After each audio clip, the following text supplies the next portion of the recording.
How is Boris Johnson handling the crisis in Europe? And where is the Labour Party heading under the leadership of Sir Keir Starmer? That plus plenty more after the latest news.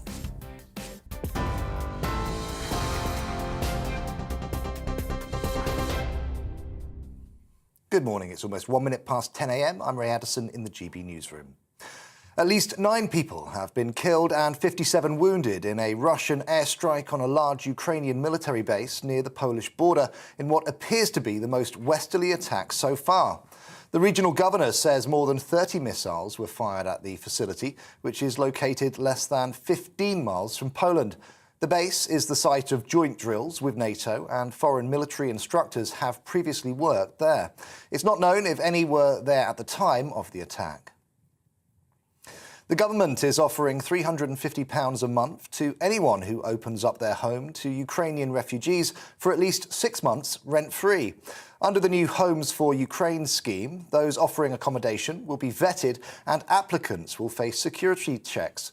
The programme, which will be rolled out this week, allows individuals, charities and community groups to bring people escaping the war to safety, even if they have no ties to the UK. Levelling Up Secretary Michael Gove says the government has issued more than 3,000 visas to refugees so far. President Zelensky claims Russia is using blackmail and bribery to force local officials to form a so-called pseudo-republic in the southern Kherson region. They say Russia is planning to stage a referendum, but Mr. Zelensky is encouraging Ukrainians to maintain their resistance. Russian forces captured Kherson at the start of the invasion on the 24th of February, leading civilians to protest in the streets. The invaders in the Kherson region are trying to repeat the notorious experience of the formation of pseudo-republics by blackmailing local leaders, putting pressure on deputies, looking for someone to bribe. They're trying to organise the so-called KPR, the Kherson People's Republic, like the Donetsk and Luhansk People's Republic, to organise some committees against the legitimate government on our land and against the will of the people who go out to protest every day and who want Ukraine. I am grateful to them. President Zelensky. Humanitarian aid is expected to arrive in Mariupol today after being held up overnight due to constant shelling from Russian forces. Ukraine's Deputy Prime Minister says around 13,000 civilians were evacuated through various humanitarian corridors on Saturday, but none were able to leave Mariupol. Local authorities say close to 1,600 civilians have been killed due to the bombardment and a 12-day blockade. A bus carrying around 50 Ukrainians has overturned on a major highway in northern Italy, leaving 1 dead and several injured. The incident occurred near the town of Forli in the northeastern coast. Italian state radio says 1 woman has died, but the rest of those on board have been safely evacuated. Some 35,000 Ukrainian refugees who fled the war have entered Italy. An investigation is now underway. And Boris Johnson will host a 2-day summit with Nordic and Baltic leaders from tomorrow. Over dinner at Chequers and meetings in Downing Street, he'll urge them to come together to ensure no other nations fall victim to Russian aggression. Downing Street says the group will discuss the immediate crisis in Ukraine, as well as how they can help the country rebuild again after war. This is GB News. We'll bring you more as it happens. Now let's get back to the political correction.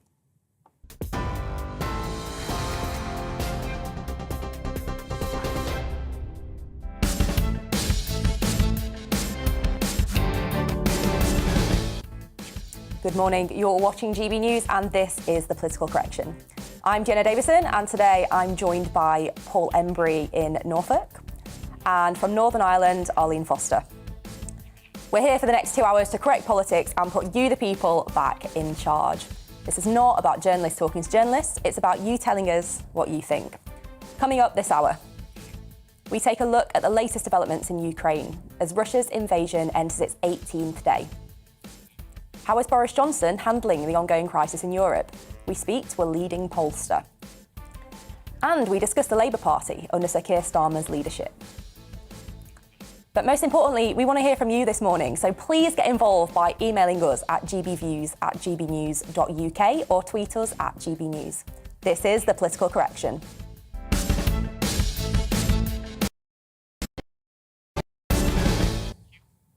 Intense fighting continues in Ukraine as Russian forces continue their offensive across the country and attempt to encircle the capital, Kiev. Since Putin's full-scale invasion was launched in the early hours of the 24th of February, targets all over the country have been attacked from the land, sea and air.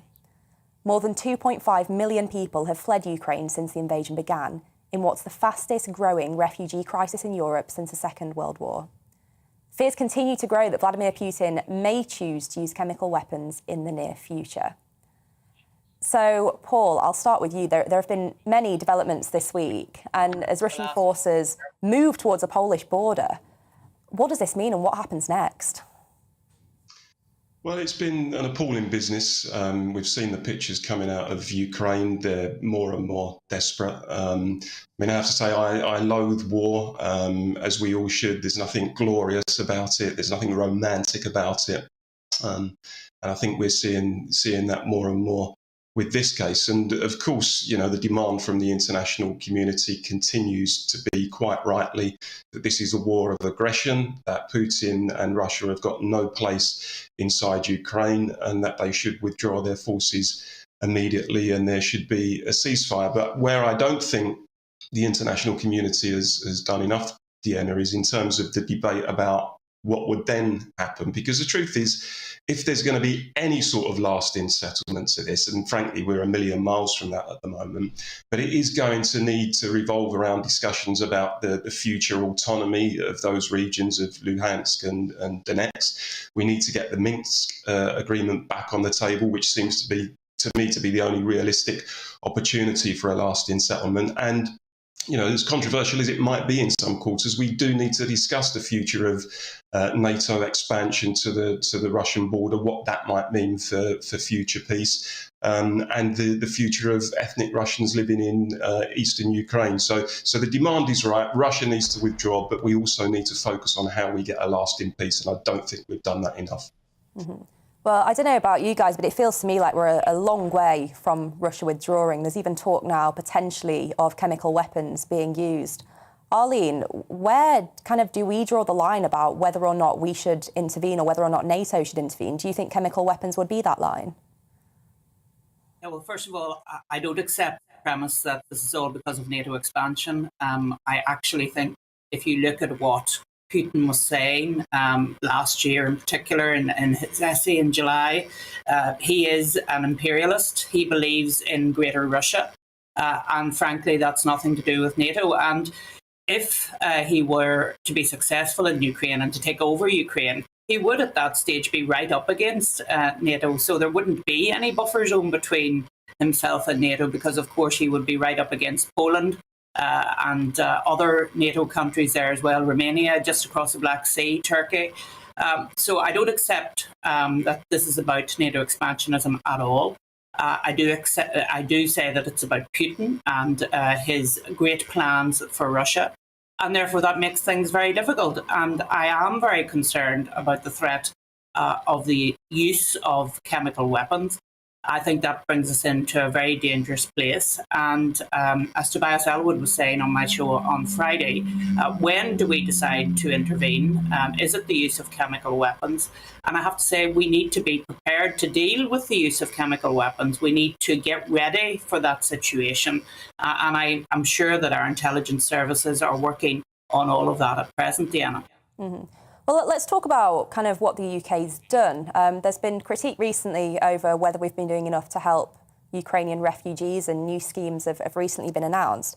I think it's been really interesting, though, hearing from Ukrainian MPs. Lesia Vasylenko was on TV this morning talking about how she considers Ukraine's main allies to be the UK and the US, and actually it's the EU nations, particularly France and Germany, that haven't stepped in enough on things like sanctions and on that sort of support. What do you make of that, Paul? Well, I would be reluctant to get into some sort of competition about, you know, which country is the most willing to take refugees. I mean, every country has its own individual challenges. Every country should take refugees where possible. But let's not turn it into some sort of race between Britain and the EU. I mean, of course, where people are suffering, as thousands of people in Ukraine are, where there are refugees who are seeking shelter, any civilized country would do what it could to make sure they could accommodate those people. I'm uncomfortable, however, about any argument that says there shouldn't be any sort of checks. We should waive checks, we should waive visas, we should just accept everybody coming in. I think there needs to be a basic level of scrutiny and security. But a point I would make as well, Deanna, and it's not made enough, there are refugees all across the world at the moment. There are thousands of refugees in Yemen at the moment as a result of the Saudi-led war on Yemen. There are thousands of refugees in Africa at the moment. And my concern, and I don't do this for a moment to try to undermine what's going on in Ukraine, but I would just say it seems to me that some commentators are almost acting as though this is the first war we've seen in the world for years. In fact, wars are raging across the world at the moment in places like Africa and elsewhere, and there are thousands, hundreds of thousands of people suffering as a result of those wars.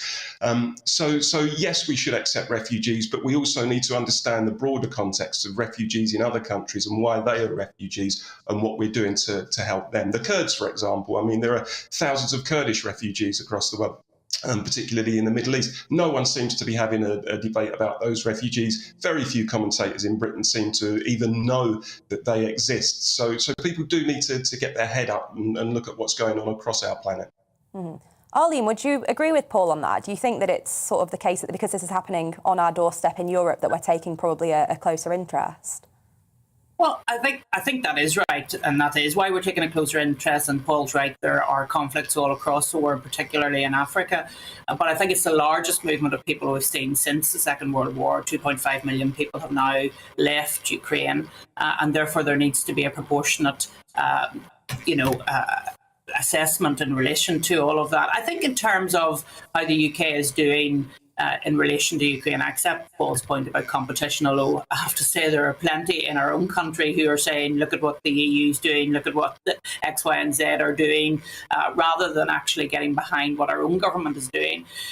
I think that Ben Wallace has acted very, very well. He's been getting on with the job. He's been communicating with us all about what's happening. I think he's doing a good job. I think the PM is taking the lead in terms of European leaders and indeed in conducting himself right across the piece. But I think the Home Office have had grave difficulties, Deanna. There's no point in shying away from that. I note what has been suggested today in relation to bringing people into your own homes or into a space that you might have and then paying £350. But even with that, there has to be a level of checks, as Paul says, to make sure that we protect our own citizens here in the UK as well, because I think that's very important, even at this time of war. Mm-hmm. Well, hearing from the Home Office, and I think we can all agree that we all wish that they'd move sort of more at pace, but I think the balance has been tried to be struck between security and between, a humane and efficient system. And I'm hoping with the changes that come in place this week and also changes to biometric checks and online applications, that hopefully that'll really speed it up for those who really are in need, and that they'll be able to come and find a home here in the UK until they're able to return to Ukraine if they want to. But I think, the consequences of Putin's decision to invade Ukraine are being felt the world over, and we here in the UK are no different. During Prime Minister's questions on Wednesday, Boris Johnson announced that he'll set out an energy independence plan as a price hike looms, exacerbated by the ongoing situation in Ukraine.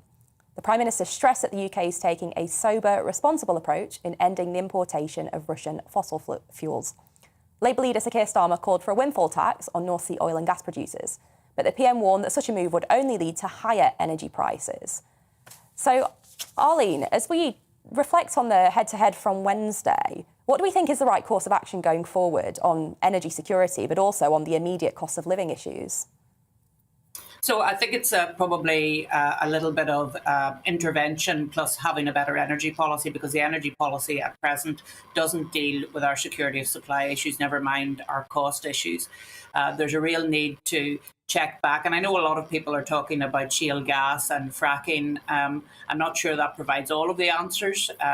We need to probably look at bringing in more liquefied natural gas as well. I think we bring in about 9% at the moment. So do we need to up that to deal with some of the cost pressures? Obviously, in the medium to longer term, do we need to look at shale gas? Do we need to look at small nuclear reactors? I think the answer is yes. But having said that, when you look at shale gas, there are the associated problems of geological issues up there. Of course, when they did the test holes, there were tremors, and it's whether you can commercially take that shale gas out of the ground, and those are big problems for us all. But in the short to medium term, there needs to be some interventions from government in relation to the cost of living. And it's not just energy, I'm afraid, as well, Deanna. I mean, we talk about wheat coming from Ukraine. That's going to have a big impact on the cost of living in terms of food and the supply of food. So there needs to be a real strategy right across government using DEFRA as well as energy policy to deal with the pressures of what is a war in Europe now. And we need to recognise that that's the case. Yeah, well, we on our show for months now have been talking about kind of energy security. And Paul, I'm kind of curious of your stance on the sort of Labour proposal of a windfall tax. Is it something that you support, and do you think it would actually be effective? I do support it, and I think it would be effective. The reality is, Deanna, we've got millions of families across our country on the brink at the moment financially, and it seems to me entirely reasonable to levy a windfall tax on energy companies in terms of their oil and gas profits, companies who recently have actually made record profits. It seems to me to be a no-brainer. I also think we need to look at removing VAT on energy bills. I think we need to revisit the cuts to universal credit. I think we need to revisit the national insurance increase. All of these things which are going to have a massive impact in terms of people's disposable income and the ability of people really and families to be able to feed themselves and to heat their homes. I mean, on the broader context, I am constantly fascinated and staggered at the fact that as an advanced economy like Britain does not have energy security. I mean, and we're seeing now the effect of successive government decisions, governments who took their eye off the ball and didn't do enough to secure our energy. And I have to say, I think that is a result also of doing too much in terms of paying attention to environmental activists. We all want to look after the environment, of course we do, but I think we the likes of Greta Thunberg have influenced our policy too much. And the reality is, if we're going to be looking at future energy security, we do need to talk about nuclear. We do need to talk about clean coal technology. We do need to talk about fracking. We do need to talk about securing our domestic supply and not relying on foreign autocrats. And that seems to me priority number one for any government. This needs to be sorted now.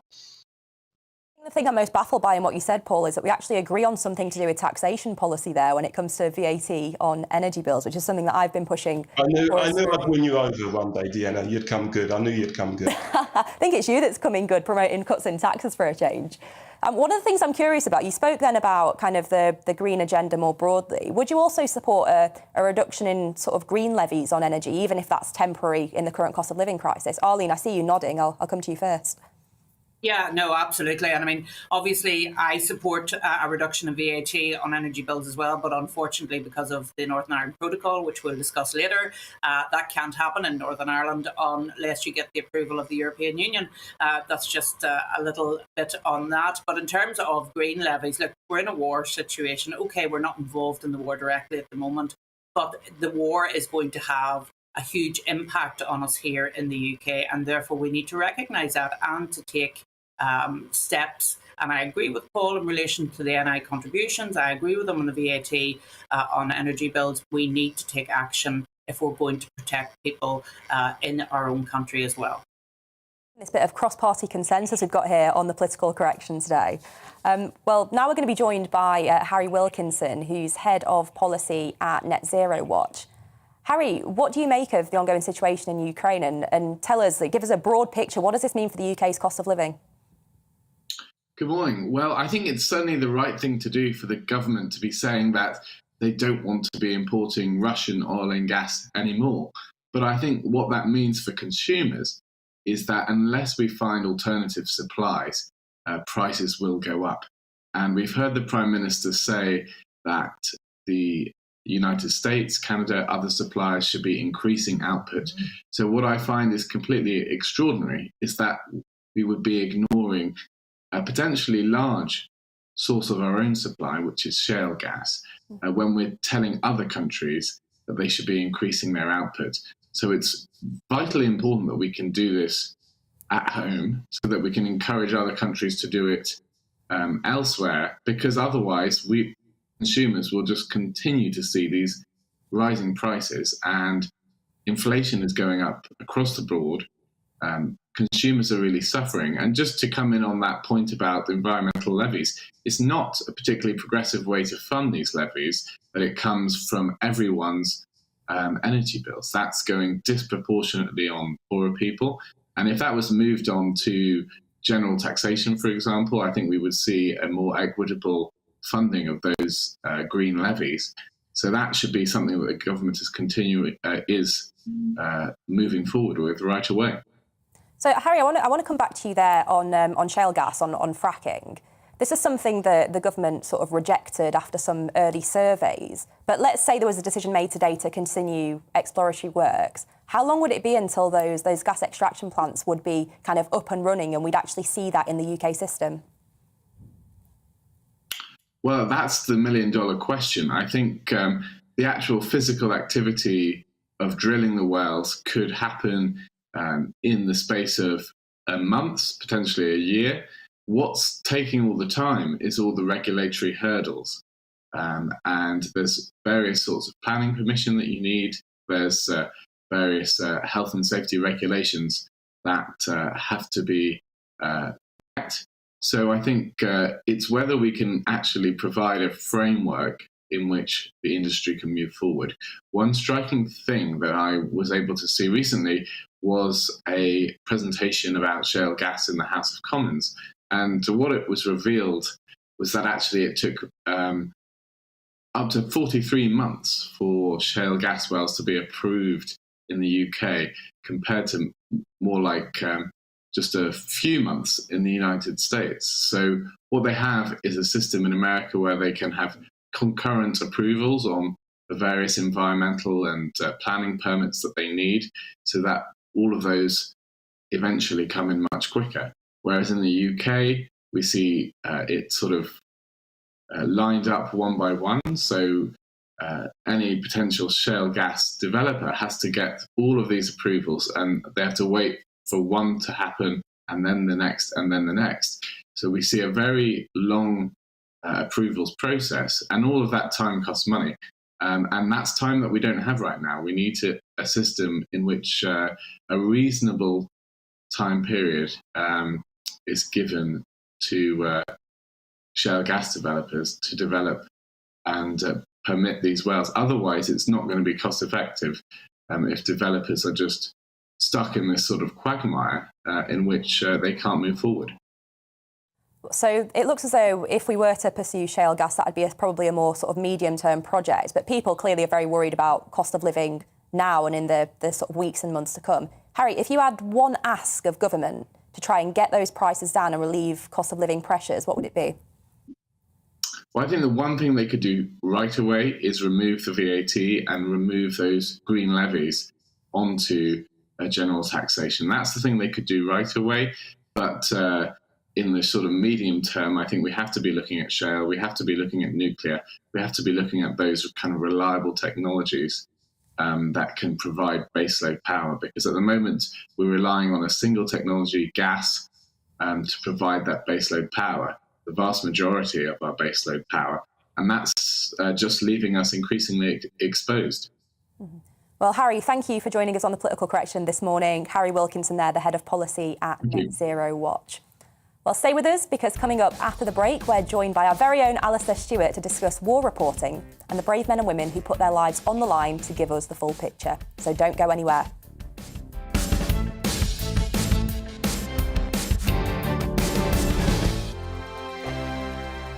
GB News is the UK's home of discussion and debate from all perspectives. To stay up to date on the latest stories, make sure that you subscribe to the GB News channel right here on YouTube. You can watch us live 24/7 across the whole world. You can also check out exclusive content and catch up on previous episodes of your favourite shows. Every day, we ask the questions that you'd ask, so why not add your voice to the conversation in the comments section? Don't forget to subscribe. We are GB News, Britain's news channel.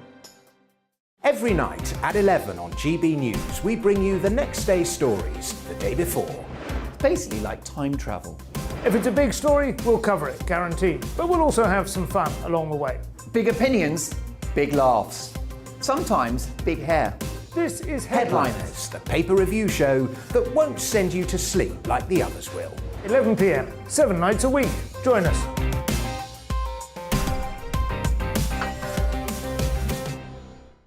Hello there, I'm Eamon Holmes. And I'm Isabel Webster. And we hope you can join us for Breakfast with Eamon and Isabel. You make me laugh out loud, belly laugh. Is that important first thing in the morning? Yeah, absolutely. And there's me trying to be deadly serious. News is a serious business. Yeah, I have to rein you in sometimes. Well, it doesn't stop us laughing at it. It doesn't stop us having an opinion on what's going on. Yeah. And it certainly will not stop us reflecting what you think. Weekdays from 6 to 9:30 on GB News. I'm Dan Wootton. Join me Monday to Thursday from 9 to 11 for the feistiest and most fun news debate on TV, where free speech reigns. I'll bring you a sharp take on the day's biggest stories, bombshell newsmaker interviews, and A-list guests. And I guarantee you, no spin, no bias, no censorship, and no reason to go to bed. That's Dan Wootton Tonight, Monday to Thursdays from 9 on GB News.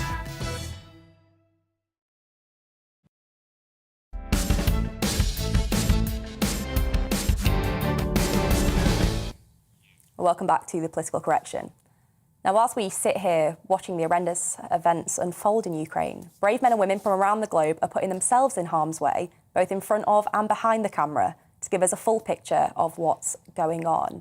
And I'm delighted to say we're now joined in the studio by our very own Alistair Stewart to tell us about the reality of reporting a war on the ground. Alistair, thank you for joining us this morning. You obviously have a history of war reporting, not only on the ground in the Gulf War, but also from home on the Iraq War and other conflicts. Just give us an overview of what that's actually like.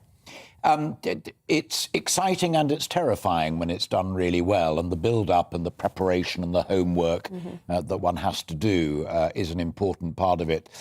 I was in the Gulf War, the first Gulf War, at the beginning of the 90s for 2.5 months, and had spent time in Washington, D.C. beforehand as the coalition was put together to oust Saddam from Kuwait. And it was really important to remember all of that stuff as well, because I think there's sometimes a danger. I'm not knocking anybody or having a go at anybody, but there's one group of reporters who are kind of the whiz-bangery, and they know all about AK-47s and APGs and this, that and the other. And there's another group who really know what's going on and why and what the background is. And I think if folk are kind enough to join that conversation, they don't only want to see the exciting pictures, they genuinely want to know why it's going on. I think the other real problem is, particularly as a war intensifies, like overnight and this morning in Ukraine, where you've got a site that's training foreign troops close to the Polish border being struck by missiles, that as it gets hairier, it gets more difficult to get the real facts out there. And sometimes people bravely in the field are getting most of their information by wire services from their teams in London. But my final point is exactly what you rightly said in your introduction. This is so important because these things are being done in people's names, and people have got the right to say, no, this is not something that we approve of, or yes, we're absolutely foursquare behind the men and women who are doing it. Well, you spoke there about people, getting things in their ear from London. But how has that changed over the years? Because obviously now we've got social media playing a role in sort of trying to gather that information as well. Do you think that's made it more difficult? Yeah, I think it's changed almost beyond imagination in the 40-odd years that I've been doing it. the first war that I was involved in the coverage of, albeit based in London, was the Falklands War. I mean, we had brilliant people like Mike Nicholson down there and Jeremy Hands. But as a very junior reporter, I would go to the daily Ministry of Defence reports. And intriguingly, in those days, we had to clear every frame of film, and it was film rather than electronic news gathering video, with the Ministry of Defence. There was a huge delay on getting stuff back, so folk didn't get to hear what had been happening, whether it was the sinking of a ship or the taking of Stanley, until ministers and the government decided the time was right. And there's security reasons for that, and that's understandable. By the time we'd got to the Gulf War, we had reporters embedded, the great Martin Bell for the BBC and my brilliant friend Paul Davis for ITN, right up front. But there was still a delay. And I was chatting to you earlier on this morning about an intriguing example.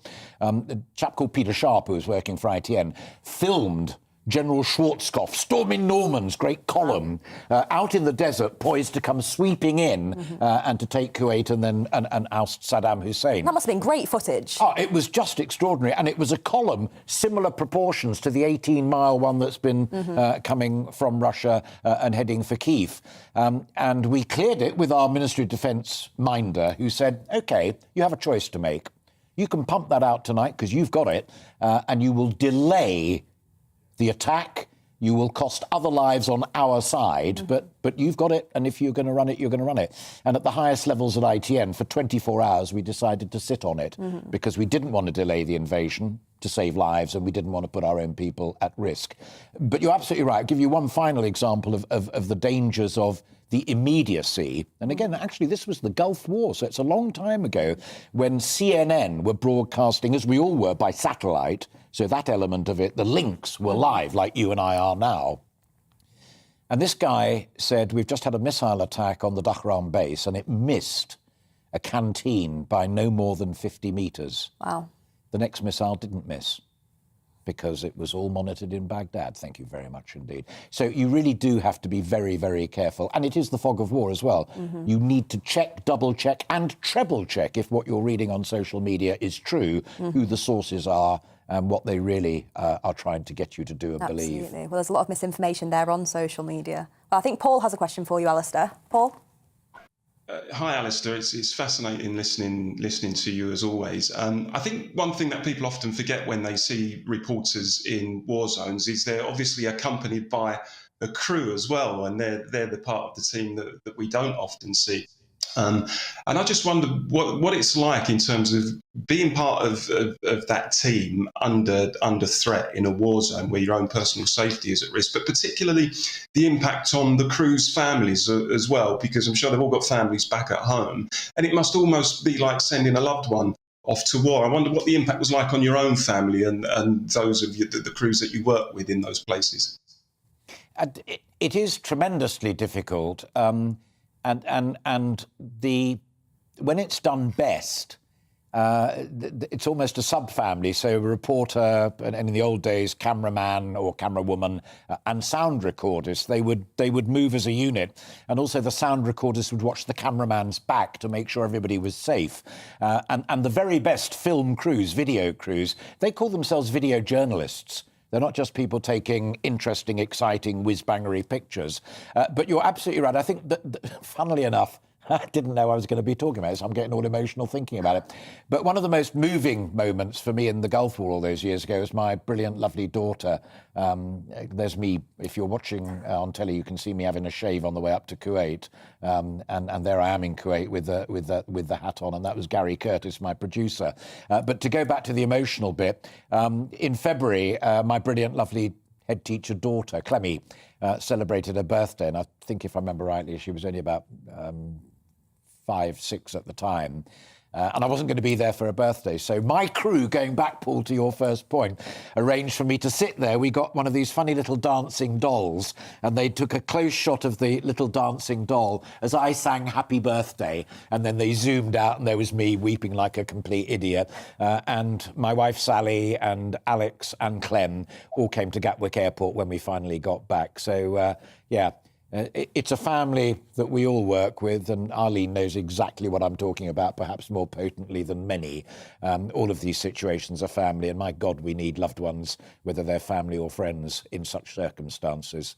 Interestingly, the head of Sky News, Christine Lottie Squires, her husband, Chris Squires, one of the very best news camera people there has ever been in my business.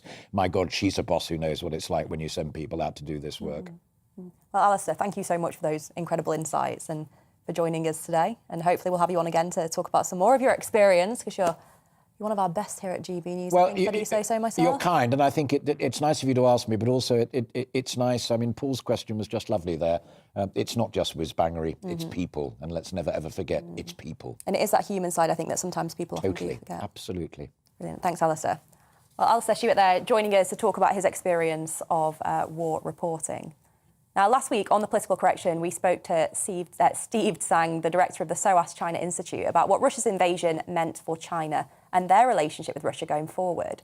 But what does it mean for other parts of the world? And does the unfolding situation mean we're going to see a seismic geopolitical shift or even the start of a new Cold War? Well, joining us to discuss what the situation could mean for African countries and their relationship with global superpowers is journalist and partner at SBM Intelligence, Cheta Nwanzi. Cheta, thank you for joining us today. You've argued that a new Cold War spells trouble for Africa. Could you tell us a little bit more about that? So, thank you for having me. The Western countries have made a lot of furore about African votes. A lot of African countries abstained in the vote against Russia in the United Nations, and many people in this part of the world have complained about it. Unfortunately, the behavior of Western countries in Africa has never been about morality, really. It's more been about interest.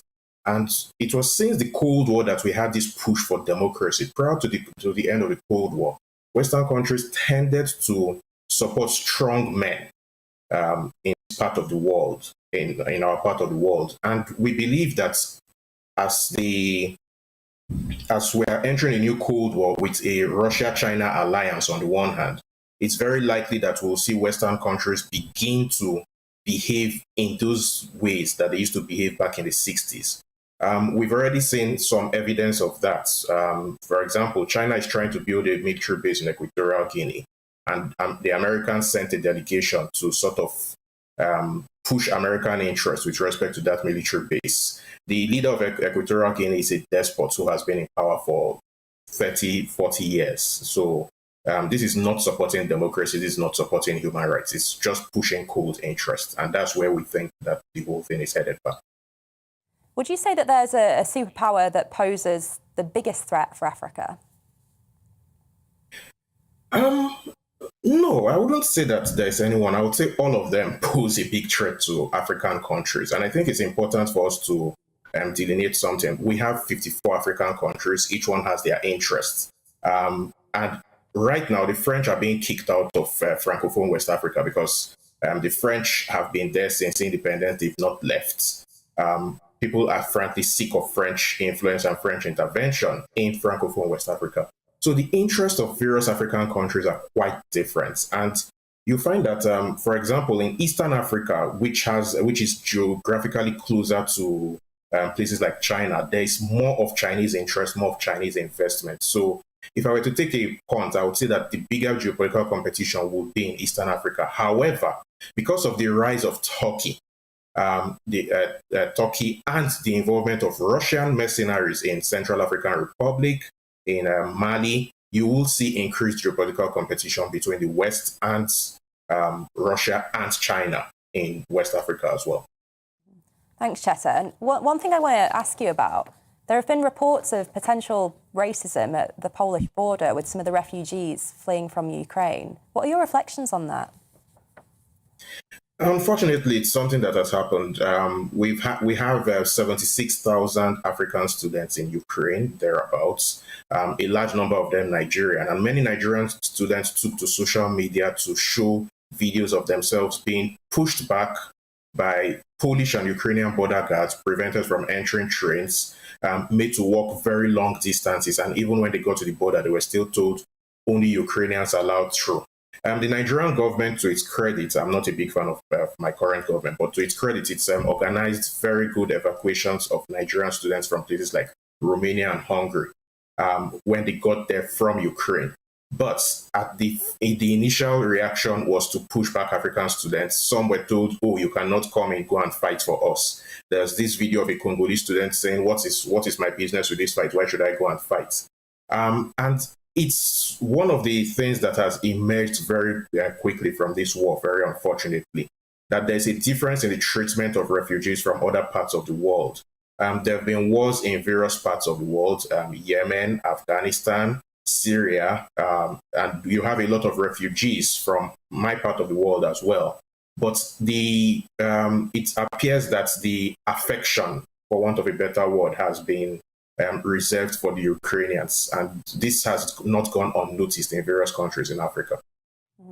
No, food for thought there, Cheta. Thank you for joining us. Cheta Nwanzi there, journalist, giving his reflections on what the situation in Ukraine means in Africa. Well, stay with us, because coming up on the Political Correction, we're discussing how Prime Minister Boris Johnson is handling the ongoing situation in Europe. Don't go anywhere.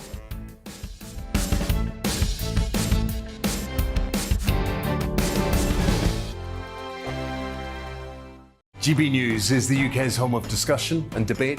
From all perspectives. To stay up to date on the latest stories, make sure that you subscribe to the GB News channel right here on YouTube. You can watch us live 24/7 across the whole world. You can also check out exclusive content and catch up on previous episodes of your favourite shows. Every day, we ask the questions that you'd ask, so why not add your voice to the conversation in the comments section? Don't forget to subscribe. We are GB News, Britain's news channel.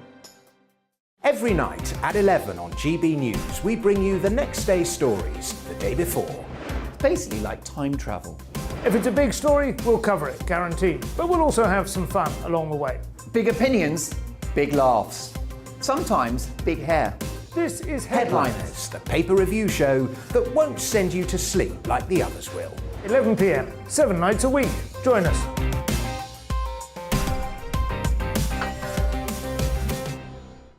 Hello there, I'm Eamon Holmes. And I'm Isabel Webster. And we hope you can join us for Breakfast with Eamon and Isabel. You make me laugh out loud, belly laugh. Is that important first thing in the morning? Yeah, absolutely. And there's me trying to be deadly serious. News is a serious business. Yeah, I have to rein you in sometimes. Well, it doesn't stop us laughing at it. It doesn't stop us having an opinion on what's going on. Yeah. And it certainly will not stop us reflecting what you think. Weekdays from 6 to 9:30 on GB News. I'm Dan Wootton. Join me Monday to Thursday from 9 to 11 for the feistiest and most fun news debate on TV, where free speech reigns. I'll bring you a sharp take on the day's biggest stories, bombshell newsmaker interviews, and A-list guests. And I guarantee you, no spin, no bias, no censorship, and no reason to go to bed. That's Dan Wootton Tonight, Monday to Thursdays from 9 on GB News.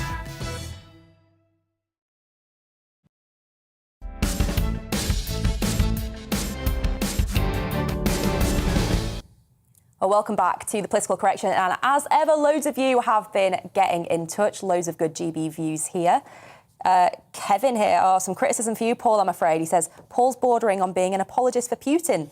Democratic governments have a right to choose their futures in or out of NATO. Go on, Paul. Do you want to rebut that one? Well, I just think it's lazy and trite to say that anybody who takes an alternative, or not even in this case an alternative view, but anyone who questions the wider context of the conflict is somehow a supporter of Putin. I mean, I'm on the record many times of condemning Putin. He's a tyrant, he's an autocrat. I think Russia would be better off without him. I just think the causes of the conflict are more complex than some people give it credit for. So there's my response. Well, I'll let you choose the next view to read out, Paul. Okay, well, it's my namesake, actually, another Paul, who says on the energy crisis, we sit on 300 years worth of coal. Investment in carbon capture coupled with modern extraction methods could secure our needs for hundreds of years. If we can't invent a new source of energy in that time, then we deserve extinction. Pretty radical. They're very radical. And Arlene?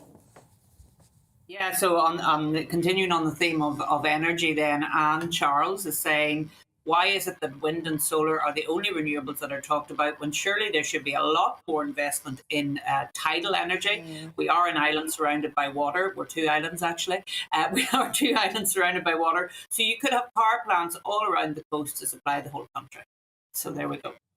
Well, we've had some views in as well about the sort of situation in Ukraine with regards to refugees. We've got Brendan here who says, how about fitting out public land on 5-year leases for caravan parks to accommodate these people? Small classrooms could be erected and medical facilities provided.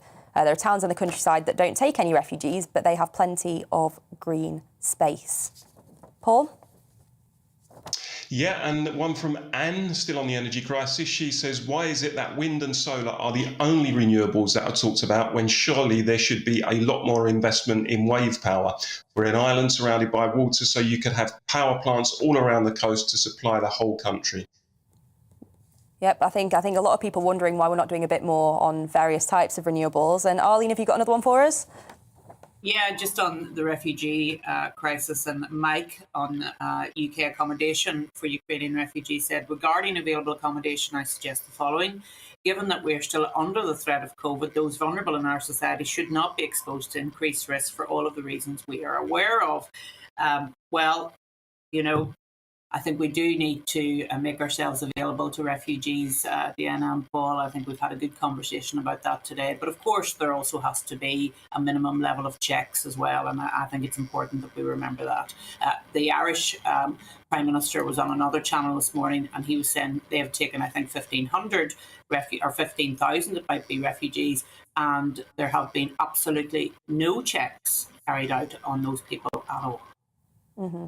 Well, Paul, I started with a critical one, so I'm going to end with a nice complimentary one. Although it's coming from Paul, so I'm not sure if you're sending in your own views just to big yourself up. But Paul says, I'm not a union supporter. I was a union rep, but with all the unions did, I could no longer support unions. Paul, as I've said in the past, is spot on. This guy is fantastic, and it's a pity more people like him are not heading up unions. So a nice one to finish on there, Paul. I completely agree with him. I second that. You can pay him the tenner later. I'm now sending in an email. So in the next set of views, when you hear Arlene says, we know what's going on, we know they're cheating the system. Anyway, let's move on. Prime Minister Boris Johnson is set to hold a 2-day summit with leaders of Baltic and Nordic countries in the coming days, with the conversation revolving around how they can be protected from an attack by Russia. The talks will aim to bolster resilience amongst European partners, and according to the PM, action will be taken to ensure we emerge stronger and more united than before. Well, I'm keen to get your guys' views on this. The Prime Minister there clearly trying to take quite a leading role in the sort of European response there. Arlene, do you think the PM has been a good leader in the Ukraine conflict? Well, I think there's been a complete step change since the invasion happened. We were the first to call out a number of issues, not least SWIFT. We were the first to send lethal defence to Ukraine. So I think there has been a step change. And it's not just in terms of European leaders. We had the Canadian Premier in the UK last week, and there was a meeting with him and the PM from the Netherlands. So I think the PM, Boris Johnson, our PM, has stepped up in relation to this invasion. And some of those letters, I understand, that were put into the 1922 committee have now been withdrawn, Deanna, because people realise that there's a much more important issue to deal with at this present moment in time. Mm-hmm. I think it has put a lot of things into context. Paul, obviously, as a Labour supporter, what have you made of the Prime Minister's leadership on this? I think it's been a slightly odd atmosphere in some respects, because I've heard some commentators talk almost as though Boris Johnson is a wartime prime minister. You know, is he having a good war? Is he having a bad war? And you do have to kind of remind people that Britain isn't actually at war with anybody at the moment. Yes, there's a war going on the other side of Europe, and it's very serious, but let's not fall into the trap of believing we ourselves are at war. I mean, I don't think he's made any major missteps particularly. I don't necessarily agree with everything he said. I mean, I have to say, I agree with targeted sanctions, but I also believe there needs to be due process. I don't necessarily like the idea of governments just sequestrating people's assets because they think they're friends with the wrong people. And trust me, you know, I'm happy to go for the oligarchs. As someone on the left and a socialist, I'm more than happy to challenge them, but I still believe there needs to be some form of due process. And I just think also, as I said at the top of the programme, Vienna, there needs to be a wider debate about how we get a lasting settlement. Yes, we can condemn Russia or the Putin regime, and we're right to do so. Yes, we can demand a ceasefire and a withdrawal of forces, and we're right to do so. But who's doing the hard strategic thinking about how we get a lasting settlement in that part of Europe, which on the one hand, yes, safeguards Ukraine's sovereignty, but deals with some of the genuine concerns ordinary Russians have about their own security interests, and also delivers for the ethnic Russians in eastern Ukraine, who themselves have been, you know, under bombardment for quite some years now. So those are the tough questions, and I don't think anybody is really giving us the answers at the moment. Thanks, Paul. Well, send us your views, guys, from home. Send us your views. Do you think the Prime Minister is doing a good job on this or not? We're on gbviews@gbnews.uk or tweet us at gbnews. But joining us now to discuss the Prime Minister's leadership through the ongoing crisis in Ukraine is leading pollster Ben Page. Hi, Ben. Thank you for joining us this morning. Good morning. What are the polls saying at the moment about the Prime Minister? Well, at the moment, far more people are dissatisfied than satisfied with the way he's doing his job, but that is fairly normal for a Prime Minister. They generally aren't that popular. I think the main thing is that it's always compared to what, and so Boris Johnson is behind in the polls. His party is averaging about 4 or 5 points behind in the polls, but at this point in a political cycle, that isn't particularly disastrous. Remember, Labour got 12 points clear of the Conservatives back in 2012, and they didn't go on to win a general election. But certainly Boris Johnson is, you know, he's past Partygate for the moment, so he must be secretly relieved in some ways about the turn of events. Most people are positive about doing something about Ukraine. There's only 1 person in 10 in Britain who doesn't want us to do anything. So the vast majority of people want to see action on Ukraine, mostly humanitarian and diplomatic and economic sanctions, not military action. And the Prime Minister has improved his performance a bit, but he's absolutely not safe. At the same time, when you look at how satisfied people are with his opponent, Keir Starmer, the actual proportion who are satisfied with or are favourable towards each man in our latest polling at Ipsos is about the same. So about a quarter of us say we're favourable to either Boris Johnson or Keir Starmer. The challenge is that many more of us are negative about Boris Johnson. But nevertheless, he's seen a rise in the proportion of who see him as a capable leader, a strong leader, during his response to the Ukraine crisis. He's massively behind on being honest, but that was never one of his fortes. So at the moment, Boris Johnson can still think about winning another general election. There's nothing in the numbers that suggests that he won't, but it's certainly become more difficult over the last year or so. The Prime Minister's tenure has been kind of tumultuous in many regards. I mean, looking just at Brexit, COVID, the Ukraine invasion, how have the polls sort of responded to these events, and what are people saying about him and his leadership qualities? Well, we saw in 2020 a surge in support for the Prime Minister. He got COVID himself and was close to death. We then had a global rally round the flag effect when everybody saw they were in crisis with COVID. And we saw that not just for Boris Johnson, but also for Macron. Even Donald Trump had a small boost. Nobody did quite as well as Mrs. Merkel in Germany, but most leaders saw that. That then gradually wore off, quite frankly. There was some recovery with the vaccine boost in 2021. But again, with the second wave or is it the third wave of the disease, that ebbed. And then, of course, his low point was Partygate, when everybody could see that he had been saying one thing and doing something else in terms of his behaviour during the pandemic, and that saw a low point. Since then, he's seen a rise in the proportion who say that he's a capable leader. Has the characteristics we need to lead the country. He's still behind on being best Prime Minister compared to Keir Starmer. But I think a point I would make is that while he's behind Keir Starmer on a number of characteristics, interestingly, he's further behind as a leader than he is in the voting intention. So Labour still has a big problem in terms of detoxifying itself after the reign of Jeremy Corbyn. Mm-hmm. Well, let's touch on Labour for a moment there. looking at other Labour leaders in the past, Labour opposition leaders, how does Keir Starmer compare to, let's say, Jeremy Corbyn, and even looking further back in history? Well, much better than Jeremy Corbyn, although that isn't, to be honest, is not saying very much, because Jeremy Corbyn managed to break all known records pretty much for the unpopularity of a leader of the opposition. So Keir Starmer is doing okay, but broadly, he's not in the sort of net positive territory that you would need to see to say that this person is going to be the next Prime Minister.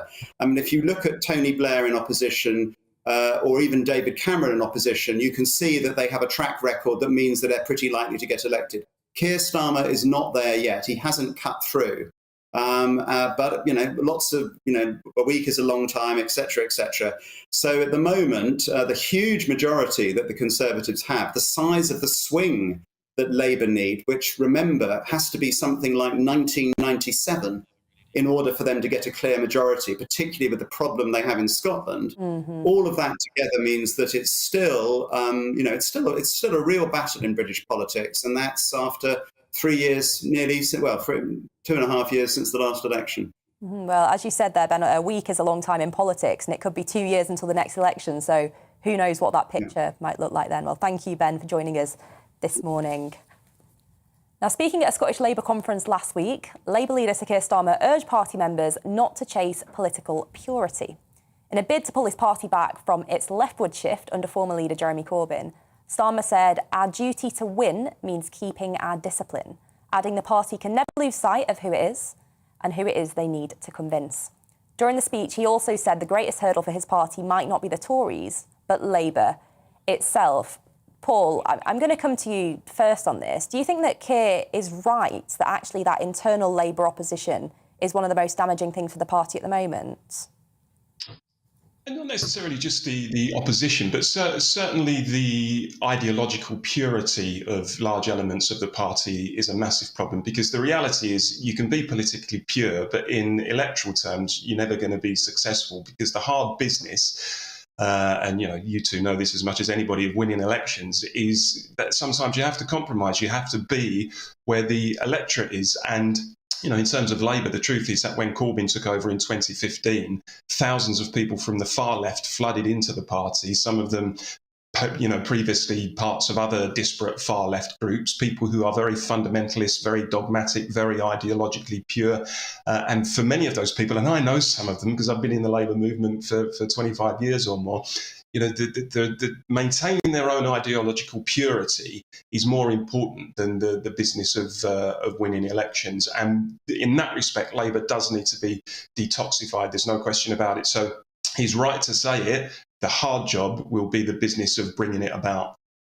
We heard there from Ben Page of Ipsos Mori about the sort of electoral challenges that Labour faces to get back into government. How worried are you about that?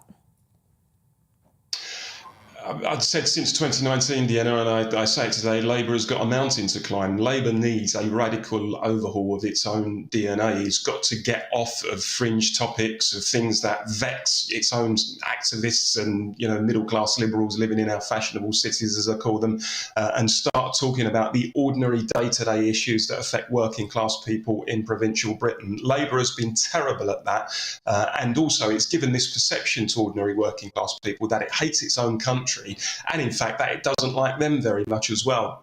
And so for me, the writing was always on the wall that Labour was going to collapse in 2019. I warned of it in the Labour movement. Very few people listened to me. I take no pleasure in being proved right.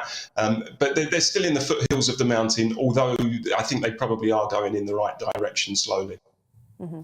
Brilliant. Well, as Ben said, a week's a long time in politics, so we will see, and I'm sure we'll keep your analysis coming in as all these events unfold, Paul. Well, stay with us, because coming up after the break, we're joined by Christine Jardine to discuss her experience of being an MP.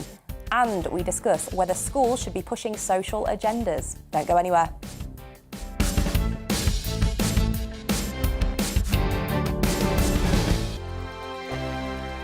GB News is the UK's home of discussion and debate from all perspectives. To stay up to date on the latest stories, make sure that you subscribe to the GB News channel right here on YouTube. You can watch us live 24/7 across the whole world. You can also check out exclusive content and catch up on previous episodes of your favourite shows.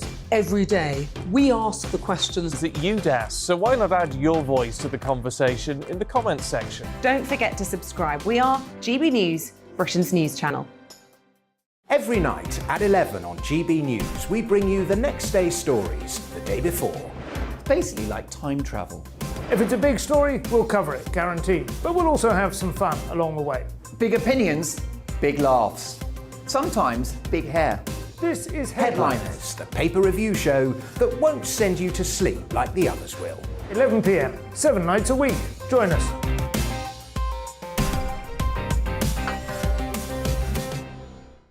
Hello there, I'm Eamon Holmes. And I'm Isabel Webster.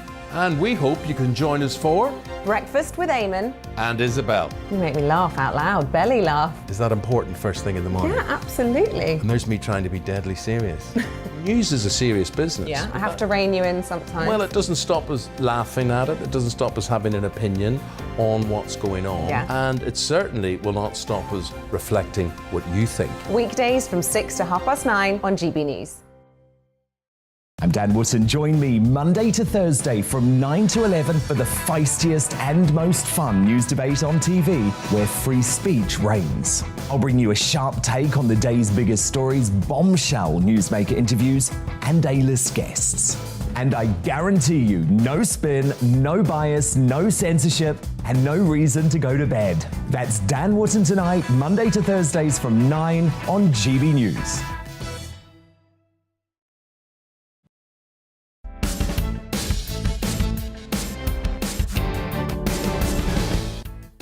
Good morning, you're watching GB News. Coming up this hour on The Political Correction, we'll be speaking to a Liberal Democrat MP about her work in Westminster.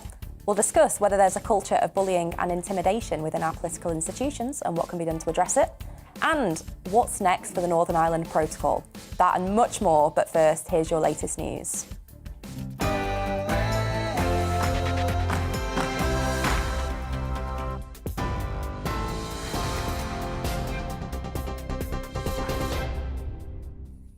Good morning. It's 1 minute past 11. I'm Ray Addison in the GB newsroom. At least 35 people have been killed and 134 wounded in a Russian airstrike on a large Ukrainian military base near Poland in what appears to be the most westerly attack so far. The regional governor says more than 30 missiles were fired at the facility, which is located less than 15 miles from the Polish border. The base is the site of joint drills with NATO, and foreign military instructors have previously worked there. It's not known if any were present at the time of the attack. The government is offering £350 a month to anyone who opens up their home to Ukrainian refugees for at least 6 months rent-free. Under the new Homes for Ukraine scheme, those offering accommodation will be vetted and applicants will face security checks. The programme, which will be rolled out this week, allows individuals, charities and community groups to bring people escaping the war to safety, even if they have no ties to the UK. Levelling Up Secretary Michael Gove says he was considering welcoming a family into his own home. He also said the government was considering housing refugees in the homes of sanctioned oligarchs. Meanwhile, the Chancellor has urged British businesses to think very carefully about any investments in Russia that would support Putin's regime. Rishi Sunak has welcomed moves by companies such as BP and Shell, who have already pledged to move away from holding assets in the country. He also argues there is no case for new investment in Russia. Scottish and Welsh First Ministers say their countries are willing to become so-called super sponsors for those fleeing the invasion. Nicola Sturgeon and Mark Drakeford says it will enable Ukrainians to enter each country quickly and be housed temporarily while longer-term accommodation is found. It comes as a former Ukrainian Prime Minister said delays in being able to get to the UK could be distracting some of the men left fighting Russian forces. Volodymyr Groysman says husbands and fathers will worry about the safety of their families if they're struggling to get visas. President Zelensky claims Russia is using blackmail and bribery to force local officials to form a so-called pseudo-republic in the southern Kherson region. They say Russia is planning to stage a referendum, but Mr. Zelensky is encouraging Ukrainians to maintain their resistance. Russian forces captured Kherson in the start of the invasion on the 24th of February, leading civilians to protest in the streets. The invaders in the Kherson region are trying to repeat the notorious experience of the formation of pseudo-republics by blackmailing local leaders, putting pressure on deputies, looking for someone to bribe. They're trying to organise the so-called KPR, the Kherson People's Republic, like the Donetsk and Luhansk People's Republic, to organise some committees against the legitimate government on our land and against the will of the people who go out to protest every day and who want Ukraine. I am grateful to them. President Zelensky. Humanitarian aid is expected to arrive in Mariupol today after being held up overnight due to shelling from Russian forces. Ukraine's Deputy Prime Minister says around 13,000 civilians were evacuated through various humanitarian corridors on Saturday, but none were able to leave Mariupol itself. Local authorities say close to 1,600 civilians have been killed there due to the bombardment and a 12-day blockade. A bus carrying around 50 Ukrainians has overturned on a major highway in northern Italy, leaving one dead and several injured. The incident occurred near the town of Forli in the northeastern coast. Italian state radio says one woman has died, but the rest of those on board have been safely evacuated. Some 35,000 Ukrainian refugees who fled the war have now entered Italy. An investigation is underway into the cause of the accident. Boris Johnson will host a two-day summit with Nordic and Baltic leaders from tomorrow. Over dinner at Chequers and meetings in Downing Street, he'll urge them to come together to ensure no other nations fall victim to Russian aggression.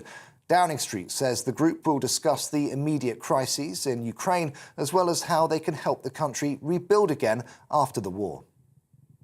This is GB News. We'll bring you more as it happens. Now let's get back to the political correction.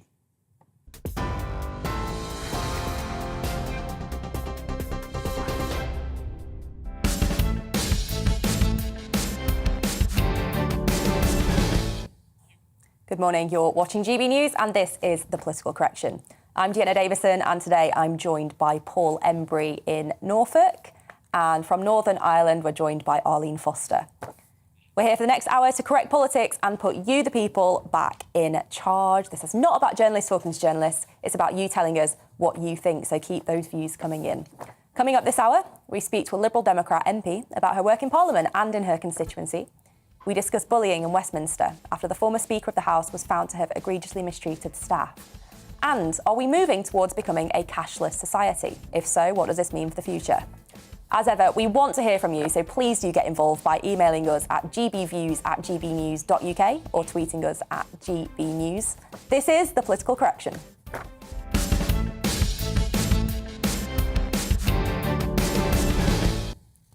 Well, welcome back to The Political Correction on GB News. Now, every few weeks on The Political Correction, we explore the work done by our members of Parliament from all parts of the United Kingdom, to see what they get up to on the ground and in Westminster to serve us as legislators, and their work on behalf of the constituents who elect them.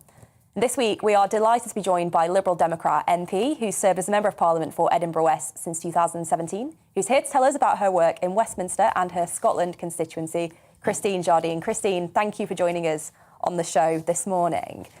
So you were elected in 2017, so it's been quite a tumultuous 5 years since you got into Westminster, and I think that's putting it lightly.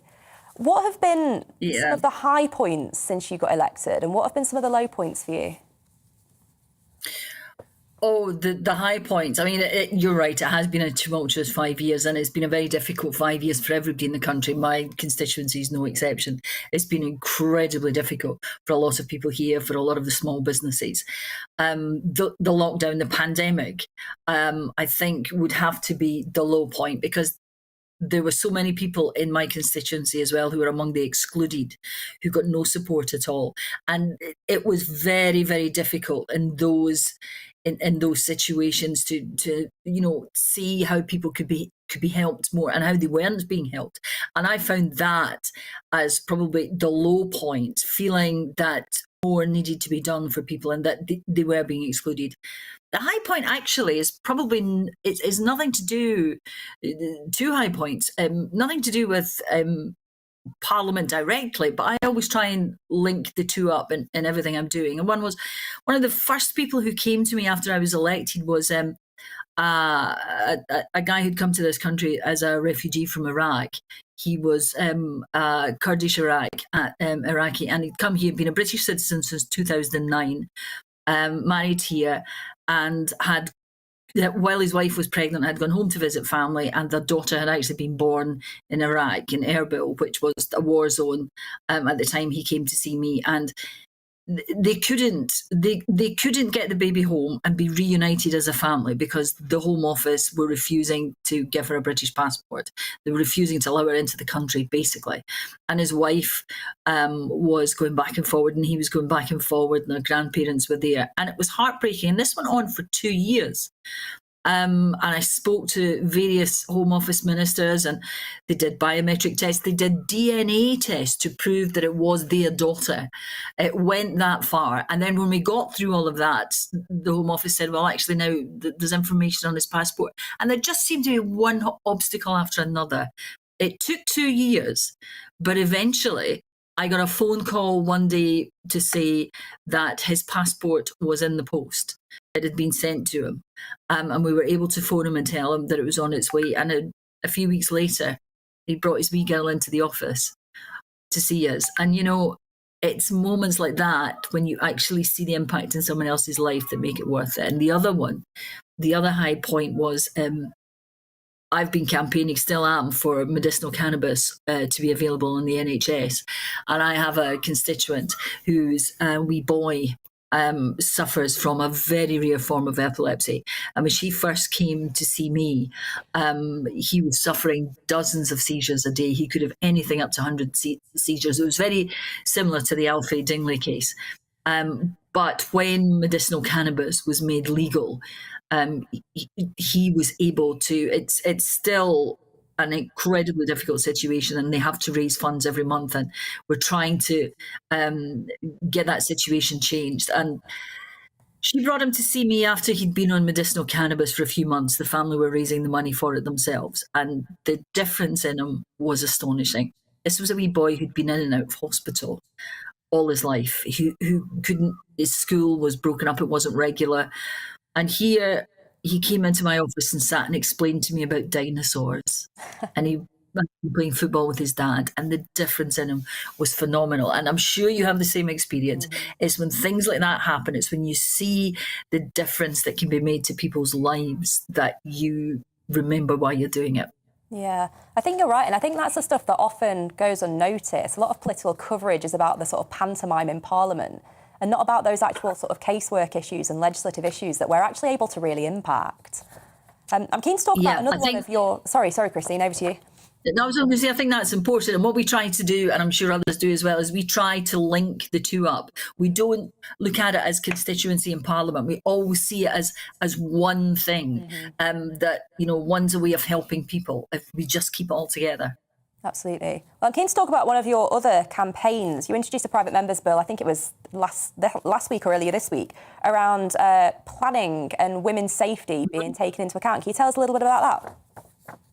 Yeah, well, actually, it wasn't my idea originally. One of my councillors here in Edinburgh West, Hal Osler, has been working on this as well, that we need to be thinking about how we design public spaces and how they're laid out. Now, there is a thing, it's actually an accepted phenomenon, the gender bias in design. For example, women tend to use open spaces more during the day than men do. Parks, open spaces, take children there. They're out and about much more at times during the day, during their lives. And they use public spaces differently. You were showing pictures there of the Playhouse Theatre in Edinburgh.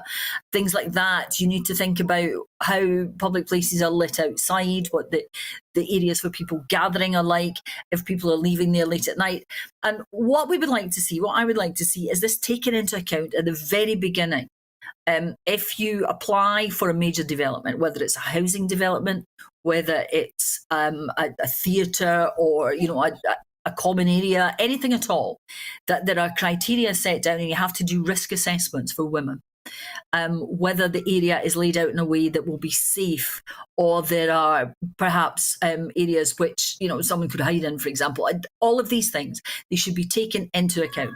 And although this would be a law for England, I would like to see the government consult with the other authorities, with the devolved administrations, and look at how we can have a much more positive approach to planning, and we can eliminate this gender bias, which is an accepted phenomenon in planning, and we need to get away from it.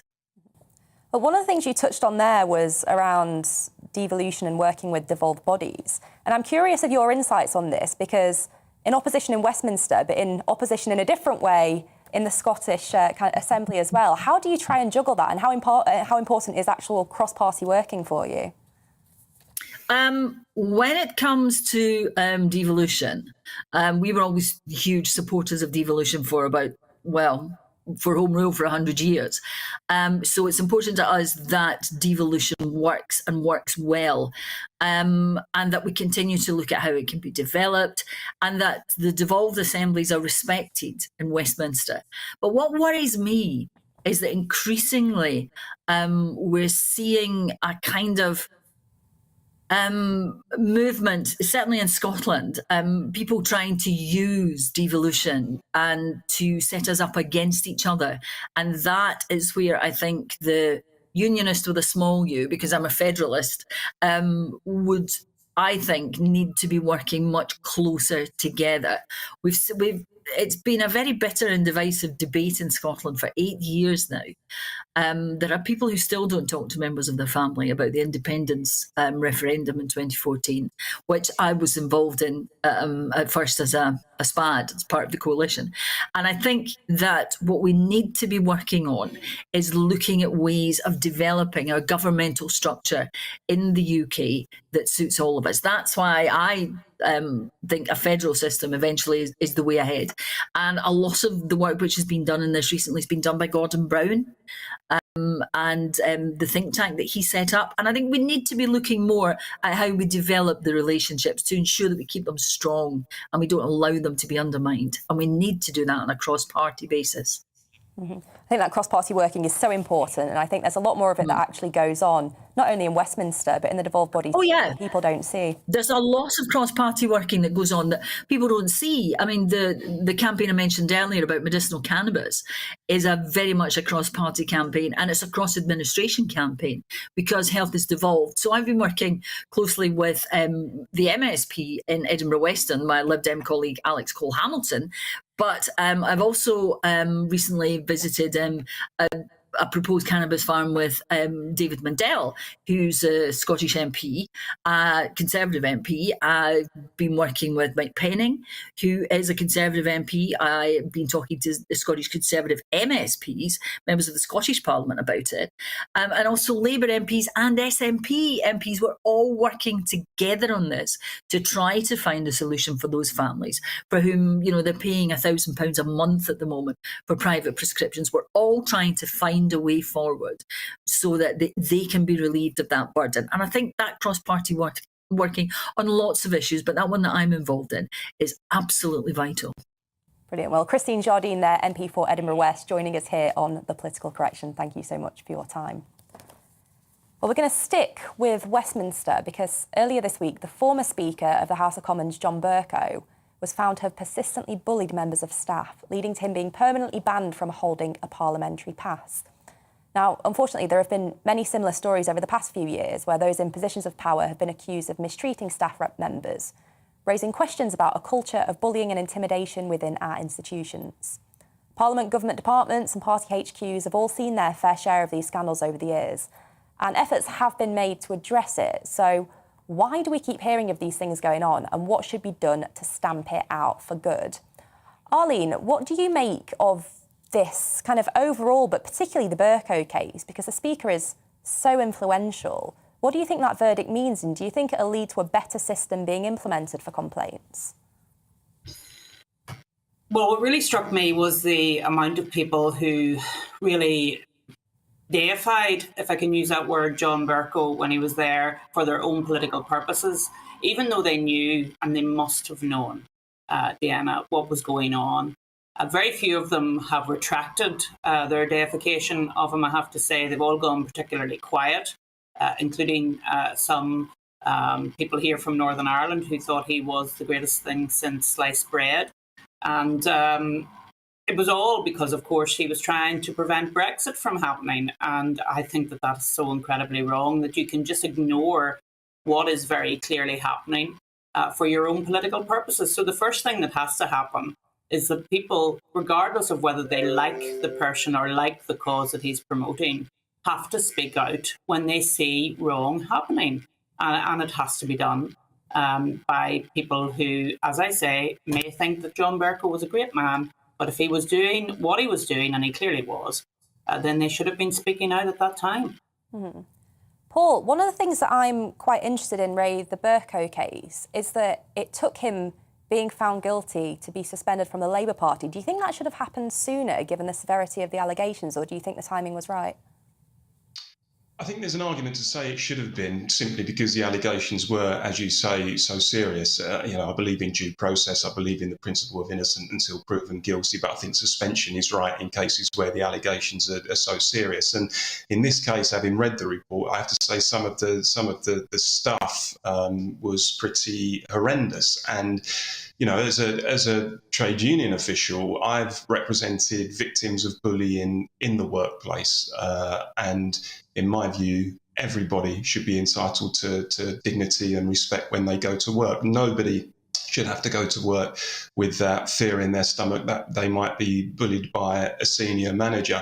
And I think also the more authority you have as a manager, the more humble you should be. That's the approach that you should take to it. I guess in terms of the wider context of the Bercow issue, my slight concern would be that I wouldn't want it to slide into us suddenly treating MPs with kid gloves and saying that MPs are now off limits when it comes to robust criticism, because the reality is I think MPs are in a different position to ordinary members of staff within Parliament. MPs make life and death decisions. The chamber has to be characterised by robust debate and criticism. So in terms of ordinary staff, absolutely we need to stamp that out and punish people who are guilty of bullying, but we also need to safeguard the principle of robust debate in Parliament itself.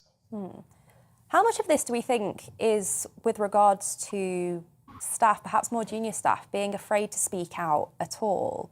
Because there are a lot of young people working in and around politics who are very ambitious. They potentially want to go into politics themselves kind of more fully one day as an elected member or otherwise.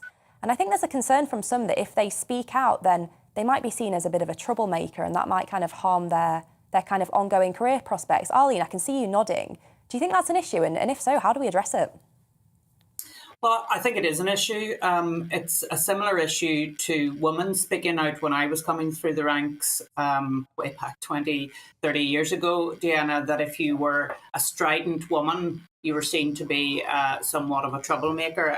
And so if you raised concerns, maybe you should be sidelined. And I think for younger staff, there has to be the appropriate processes in place so that they can raise alarms in the appropriate way if they feel that they are being bullied or intimidated or spoken to in an inappropriate way. There has to be a proper process in place so those young people can come forward. I absolutely agree with you, because yes, those young people are ambitious. They want a career in politics. And in order to get that, they shouldn't have to stay silent if they're being treated inappropriately. Mm-hmm.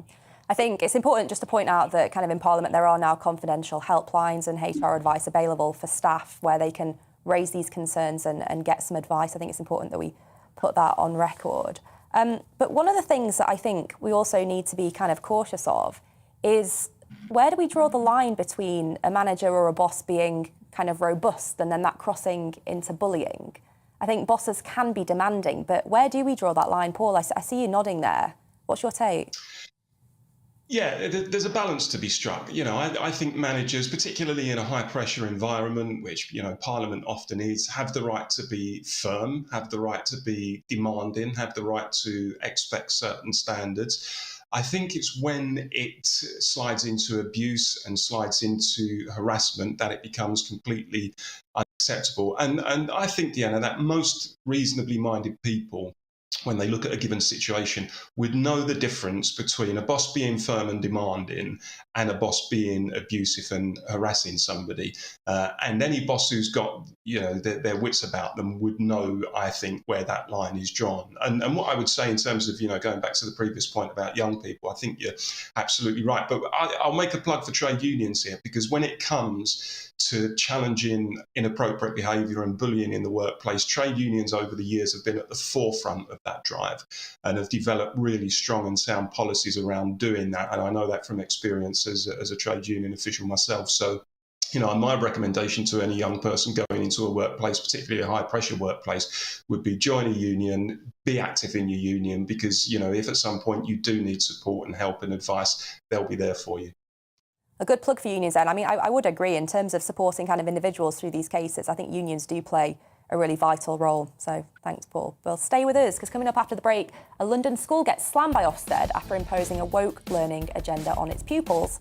And what next for Northern Ireland? A landmark court case in the ongoing row over the protocol is set to be decided tomorrow. We'll speak to a Belfast-based reporter about this. But first, here's the weather. Let's have a look at the weather for you then. And the UK is looking rather windy, especially in the west, with sunny spells and scattered showers for many. Now, the southwest of England will be windy with coastal gales. There'll be a mix of sunny spells and scattered showers. The showers heavy with possible hail and thunder at times.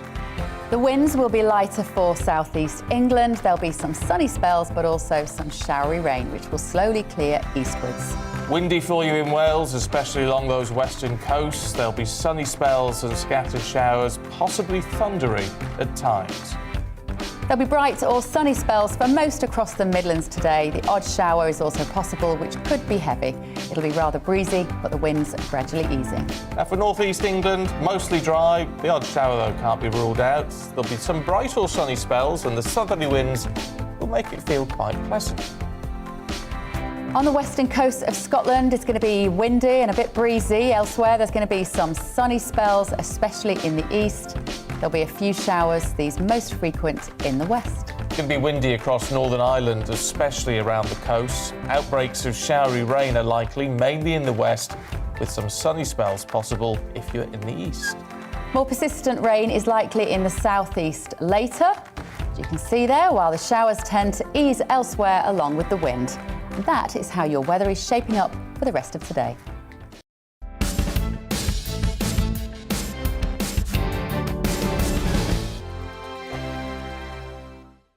GB News is the UK's home of discussion and debate from all perspectives. To stay up to date on the latest stories, make sure that you subscribe to the GB News channel right here on YouTube. You can watch us live 24/7 across the whole world. You can also check out exclusive content and catch up on previous episodes of your favourite shows. Every day, we ask the questions that you'd ask, so why not add your voice to the conversation in the comments section? Don't forget to subscribe. We are GB News, Britain's news channel.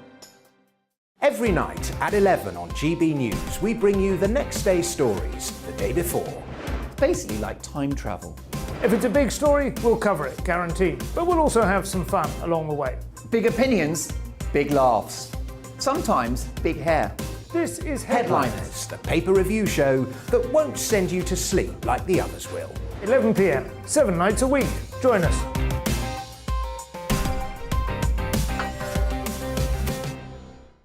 Hello there, I'm Eamon Holmes. And I'm Isabel Webster.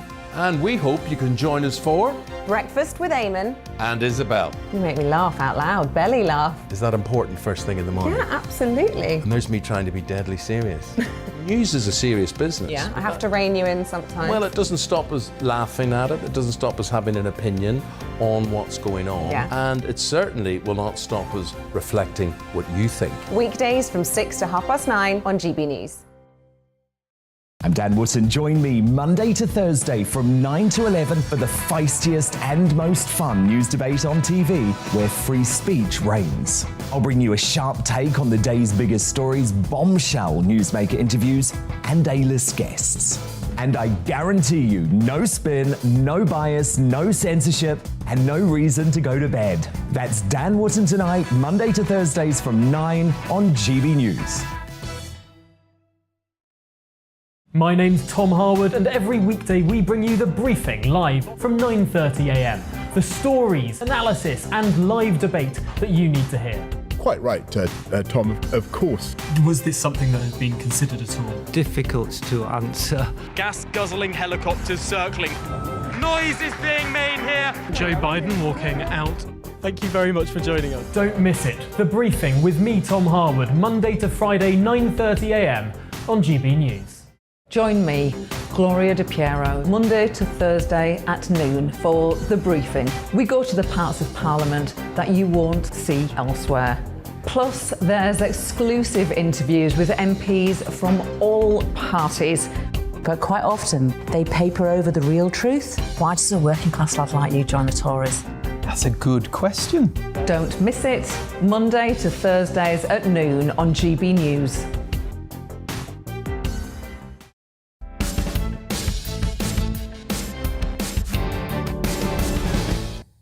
Welcome back to The Political Correction. A top private school has been downgraded by Ofsted after a recent inspection found that staff were placing too much focus on pushing a social justice agenda in the classroom, and that some pupils felt their views were being suppressed during lessons. The American school in London faced complaints of indoctrination from parents after teachers focused lesson time on extreme partisan views surrounding topics such as white fragility and placing more importance on social issues than skills and academia. So is this decision the right one from Ofsted? And why are kids being taught about these issues at school in the first place? Well, I'm going to open up by saying I think this is exactly the right decision from Ofsted. You know, we go to school to learn about the world around us. We go to school to learn skills for in later life, to prepare us. Is this social justice agenda the right thing? In my view, it's completely not. Arlene, I saw you nodding there.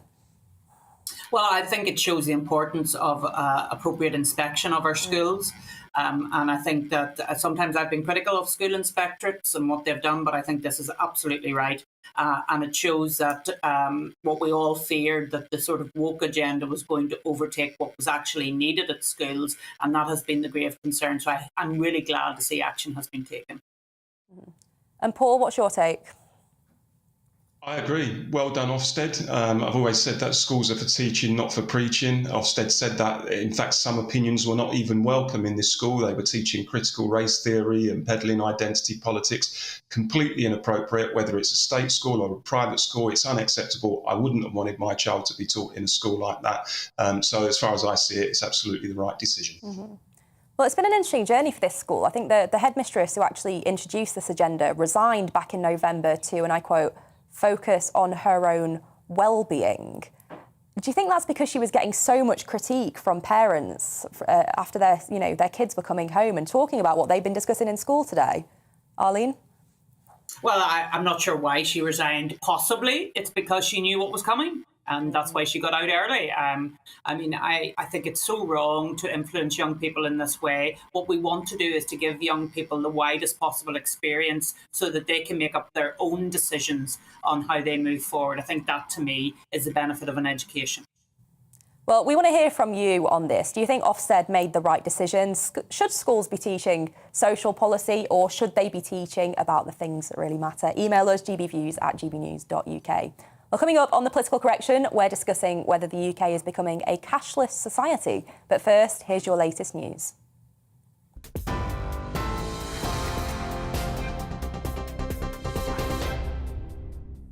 It's 11:32 a.m. I'm Ray Addison in the GB newsroom. At least 35 people have been killed and 134 wounded in a Russian airstrike on a large Ukrainian military base near Poland in what appears to be the most westerly attack so far. The regional governor says more than 30 missiles were fired at the facility, which is located less than 15 miles from the Polish border. The base is the site of joint drills with NATO, and foreign military instructors have previously worked there. It's not known if any were there at the time of the attack. The government is offering £350 a month to anyone who opens up their home to Ukrainian refugees for at least 6 months rent-free. Under the new Homes for Ukraine scheme, those offering accommodation will be vetted and applicants will face security checks. The programme will allow refugees with no ties to the UK to enter and is expected to launch this week. Meanwhile, the Chancellor has urged British businesses to think very carefully about any investments in Russia that would support Putin's regime. Rishi Sunak has welcomed moves by companies such as BP and Shell, who have already pledged to move away from holding assets in the country. He also argues there's no case for new investment in Russia. A bus carrying around 50 Ukrainians has overturned on a major highway in northern Italy, leaving 1 dead and several injured. The incident occurred near the town of Forli in the northeastern coast. Italian state radio says 1 woman has died, but the rest of those on board have been safely evacuated. An investigation is now underway into the cause of the accident. On TV, online and DAB+ radio, this is GB News. Don't go anywhere. The Political Correction will be back in a moment.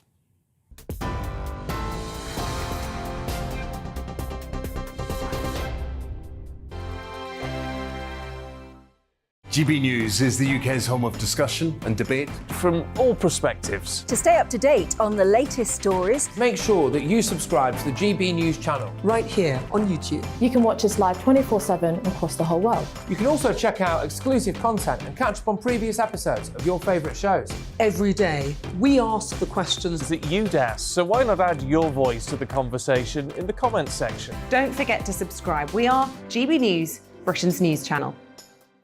Every night at 11 on GB News, we bring you the next day's stories the day before. It's basically like time travel. If it's a big story, we'll cover it, guaranteed. But we'll also have some fun along the way. Big opinions, big laughs. Sometimes big hair. This is Headliners, the paper review show that won't send you to sleep like the others will.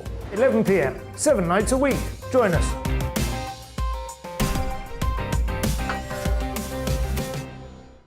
Hello there, I'm Eamon Holmes. And I'm Isabel Webster.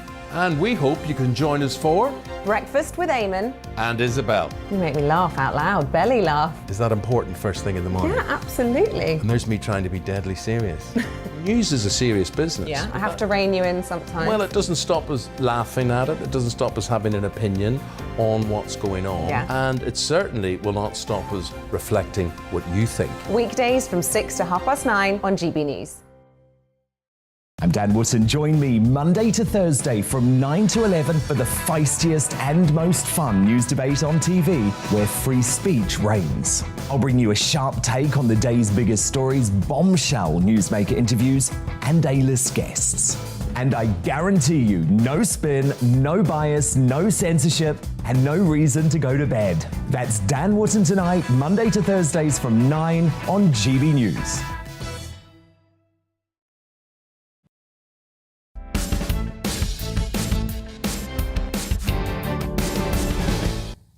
Well, welcome back to the Political Correction, and as ever, loads of your views coming in. Robert here says, for all the people demanding a no-fly zone, like I do, however, here's the problem. World War III will start nuclear war, possibly. That'll do more harm than good to the people of Ukraine, Europe and the world. So what do we make of that? I mean, I think that is the main concern, isn't it? The reason why a no-fly zone has not been implemented, because Russia would consider that an act of war by sort of NATO countries. Yeah, but I suppose it depends what happens. Sorry. My fault for bad management. Arlene, we'll go to you. No, I was just going to say, obviously that is the big question, and it depends what happens next. I mean, if there's going to be chemical weapons used, is he going to press the nuclear button? I think we have to be ready for all of those eventualities. But like Paul, and here's another moment of cross-party agreement, I don't think a no-fly zone is something that we should be talking about at this present moment in time. because that will start World War III. What I think is wrong, however, is that Biden and people like him keep dismissing it out of hand, and that presumably gives Putin quite a lot of comfort. Views there as well? Have I views? Yes, absolutely, I have views. Joanne on Keir Starmer says, shouldn't we be questioning the credibility and judgment of the leader of this country's opposition, Keir Starmer? We had a discussion about the Labour Party earlier. Given that he fought for Jeremy Corbyn to become our Prime Minister, the same Jeremy Corbyn who's expressed his sympathy and support for Russia. Mm-hmm. And Paul, you've got some views there too. I've got a couple on Ukraine. Chris from Cambridge here says that we seem to have forgotten that there are so many areas of conflict across the world, all of which are displacing their inhabitants. I suppose it's because this is on our doorstep, talking about Ukraine, but we should be asking ourselves why we are so much more ready to help with this conflict than the others, which incidentally we are often indirectly financing. And David says whether Putin orders chemical or other banned offensives like cluster bombs, etc., he'll just deny it anyway. He hasn't even admitted an invasion of Ukraine. Mm-hmm.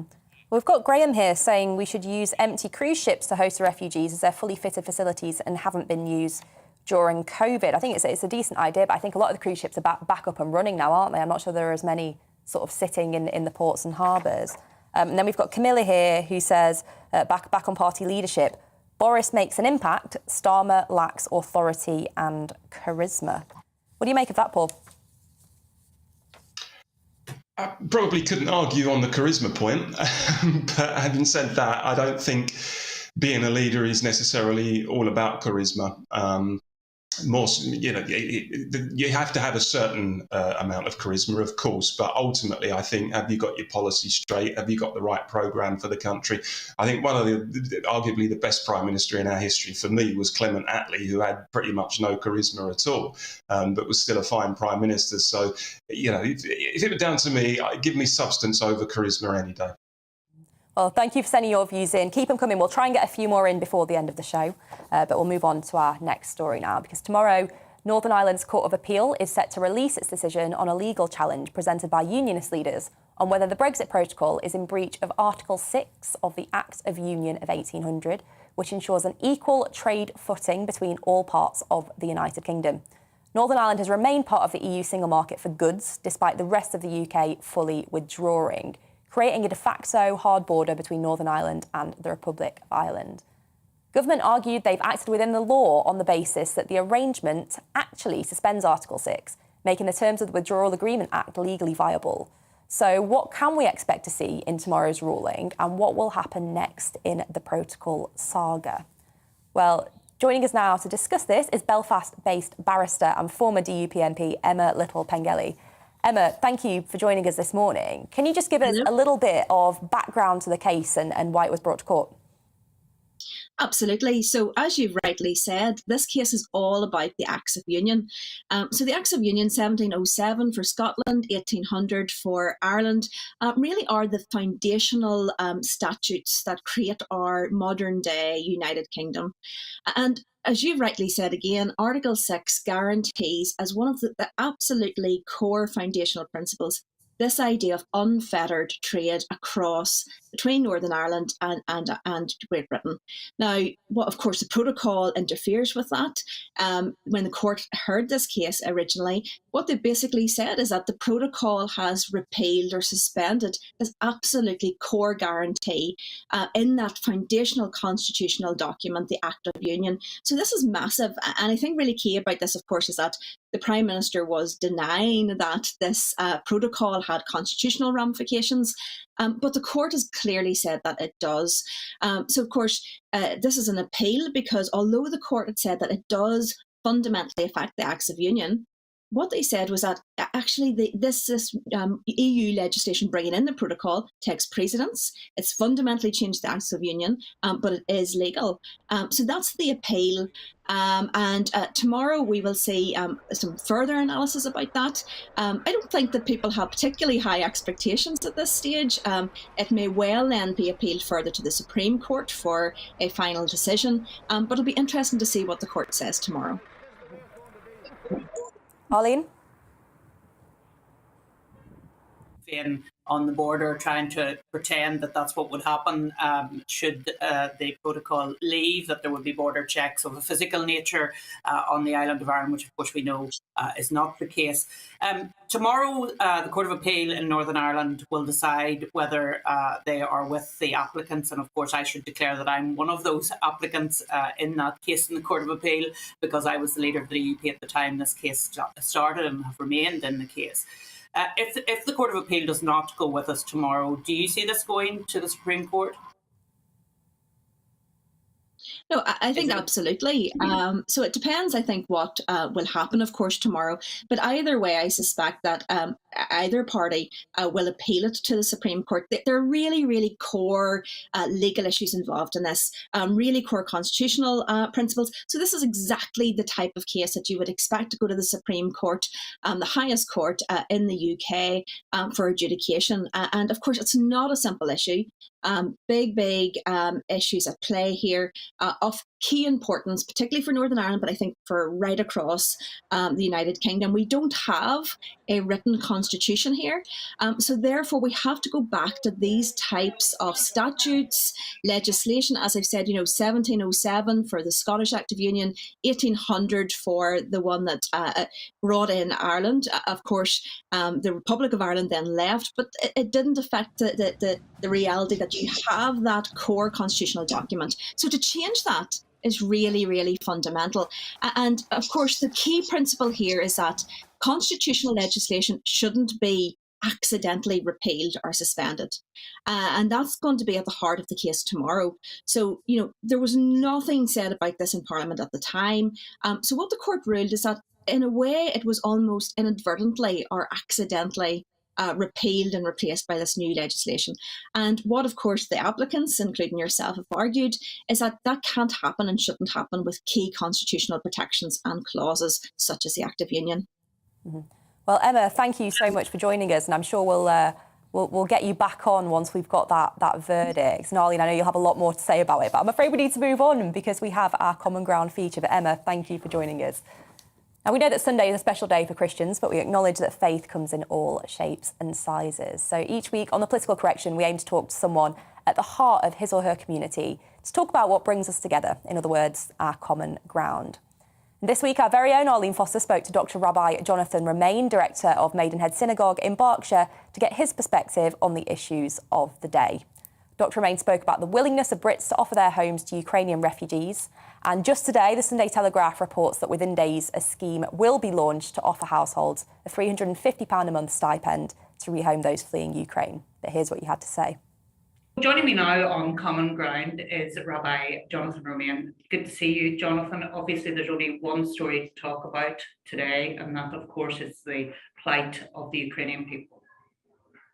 Yes, I mean, what can I have to say that hasn't already been said? Awful, terrible, senseless, needless. But I have to tell you that there is one sort of heartwarming aspect in all of this, and that's just the response of people in this country. I think you know that I sort of launched this campaign to for people to give hospitality to the refugees, because what we all want, of course, is to stop the war. But, that's not in our power. But what we can do is try and make a difference to an individual or a family, and give them the sort of warmth of human kindness by giving them refuge and hospitality here. So I sort of stumbled into this by accident, because I actually, my wife and I, our children have sort of left home, so we got a spare room, and we thought it'd be nice to offer hospitality to somebody in this situation. I rang up 2 or 3 organisations, and they all said, "Well, no, we're not doing anything yet, and just wait and see." And to me, that was crazy, because the answer is to act now and be ready, so that as and when the government lets people in, we've got the homes and the people ready. And so I decided to sort of launch something myself, first just within my own community, to be honest, and my own synagogue at Maidenhead. But then sort of word got out, and it's really become a national campaign. And, the response, I think I said overwhelming. I mean, just people have been flooding me with emails, with phone calls. And it's not just the offers. I mean, and they range, by the way, from Kent to Aberdeen, including Edinburgh, Belfast, Cardiff. They range from sort of people with large houses or tiny flats, but they've got a sort of little a sofa they can pull out and put people in. There are people from religious backgrounds, non-religious backgrounds. Everyone's piling in, wants to help and to do their bit. And what's particularly heartwarming is the stories behind the offers. They're not just straight offers. People often, writing in with, why they want to do it. And for some, it's just humanitarian reasons. They're just appalled. For others, it's religious reasons. They just feel impelled by their sense of Jewish or Christian or Muslim ethics to step up. For others, there's a sort of personal involvement. And that's really one of the things that motivated me. My mother came over from Leipzig in Germany in 1939. She was part of the Kindertransport. So I always grew up with this knowledge of how Britain had opened its arms to 10,000 Jewish children. And if it wasn't for that, then she wouldn't be alive. I wouldn't be alive. I wouldn't be speaking to you right now.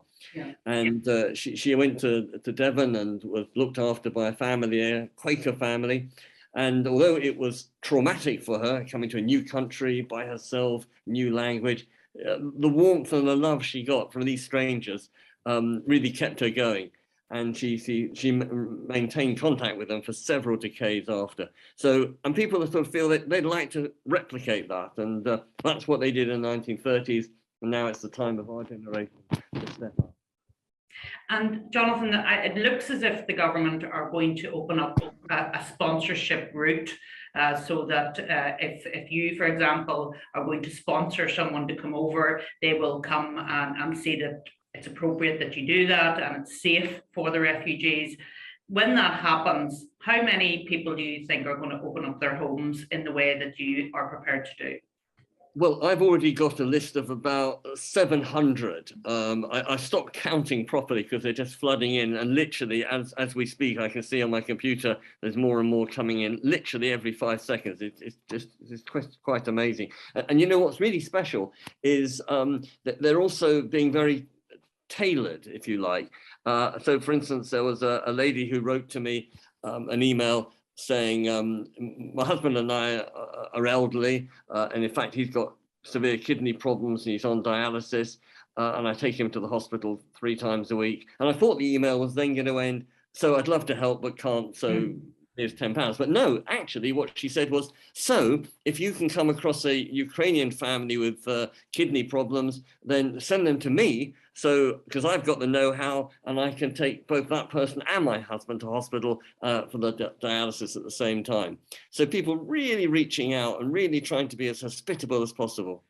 That is an incredible story, actually. Somebody who is already having to deal with a difficult circumstance in their own life, actually reaching out to help someone else in a similar circumstance.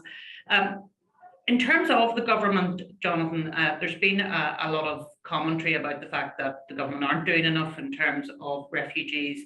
But I think we do understand that there is a need to make sure that people don't use it in the wrong way. Of course, we all want to help the refugees from the Ukraine, but there are some who are concerned that others will use it as a mechanism to get into the country. Is that something that is understood, or do you think that we should waive all of the rules and regulations that are there? Well, I mean, I'm no expert, but I'm not quite sure what the government is afraid of, because if they're sort of like pro-Putin militants, then actually they're going to want to stay there and take power as and when Yugoslavia falls, or if it falls, as they so hope. Most people don't want to leave their country and don't want to leave their homes and families. And also, unlike maybe some other refugees, they will probably want to go back and as soon as possible. So I'd imagine that this will be a sort of a temporary stay. I mean, the EU has done remarkable things. I mean, it's opened its borders completely, as you probably know, and they've just sort of waived the visas because, yes, the things that you said would apply in normal circumstances. But as you see from television, it's not normal. In fact, you may not know, or maybe you do actually, that they've actually allowed free transport for all the Ukrainian refugees. So if someone who is sort of gets out, which is an achievement in itself, and is just hanging around on the Polish or Hungarian border, but they've got family in Belgium or in France, they can, but don't have any money, don't have a credit card, they can actually get on a train free and go to visit their family. That's a wonderful gesture. Yeah, no, absolutely. But I do think it's right, and I hope you do agree with this, that the host families that would welcome in the Ukrainian people would be vetted, because I think it's right that we don't want to bring people into a situation that may even be worse for them. I think it's right that government should vet and make sure that children in particular are safe in homes that have been offered up. Yeah, very true. And in fact, I've linked up now with one of the established refugee charities, Refugees at Home, and they have a whole infrastructure, including people who do assessments of the homes, so that, as you say, you can make sure that parents, and particularly children, adults and children, are going to a safe environment. So hopefully it's a good marriage between their infrastructure and my names. Yeah, absolutely, John. Well, no doubt we'll hear more about this in the coming weeks. I hope that the announcement is made early next week in relation to the sponsorship route, and then things can start to happen, because as we've seen, this is the largest movement of people since the Second World War, and it really is horrendous to see the coverage from our warm, comfortable homes, people standing in the cold for days on end trying to get out of Ukraine because of the terrible aggression that there is there at the moment. Yeah. Thank you, John. Well, a great piece there with Dr. Rabbi Jonathan Romain. Now, a big question for you at home. When did you last use cash to pay for anything? Research shows that fewer than 1 in 5 payments are made with physical money as people continue to move towards technology to carry out their transactions. The COVID pandemic saw cash use all but abandoned. But as the conflict in Ukraine rages on and fears of cyber attacks continue, are we going to take a step back and indulge in our old ways of living? OK, Paul, when was the last time you used cash? Well, fairly recently, but I've started thinking about this when I ordered a round in a pub recently and couldn't pay for it because they didn't accept cash, which is a trick I've been trying to pull off for about 10 years, and it's finally worked. But in all seriousness, I mean, there is clearly an acceleration towards a cashless society brought about as a result of the pandemic. I think it's got really disturbing implications. I think particularly for elderly and vulnerable people, for people, for example, who may be in coercive relationships and don't have access to the bank account card. And I think also even simple things like grandparents wanting to give their grandkids a gift. If we move to a cashless society, people are not going to be able to do that. I think there's the big brother element as well. Do we want all of our transactions, all of our movements digitalised in that way? What about the increase in digital fraud? So I think there's all manner of implications from the move to a cashless society. And the Post Office itself, by the way, has started a Save Our Cash campaign, which I think is a right thing at, looking specifically at the impact on elderly and vulnerable people. So we need to start debating it because it's got serious implications. OK, and Arlene, we've got about 30 seconds left, so quickly over to you. When was the last time you used cash? I don't use cash very often, but I have to say I got caught out recently when I went to pay for something and they didn't have a cash machine. So I'm the opposite of Paul, if you like, in that respect. But we've had some GB views on this, Deanna. Veronica Austin says, do you think this is a way for the government to finally close down businesses operating off the books? This would have the knock-on effect of helping to stop people smugglers and money laundering. So our GB viewers are having their thoughts on this as well. Well, astute views as always. Well, thank you so much for watching this episode of The Political Correction. And up next is the lovely Alistair Stewart. But first, here's the weather. Let's have a look at the weather for you then. And the UK is looking rather windy, especially in the west, with sunny spells and scattered showers for many. Now, the southwest of England will be windy with coastal gales. There'll be a mix of sunny spells and scattered showers. The showers heavy with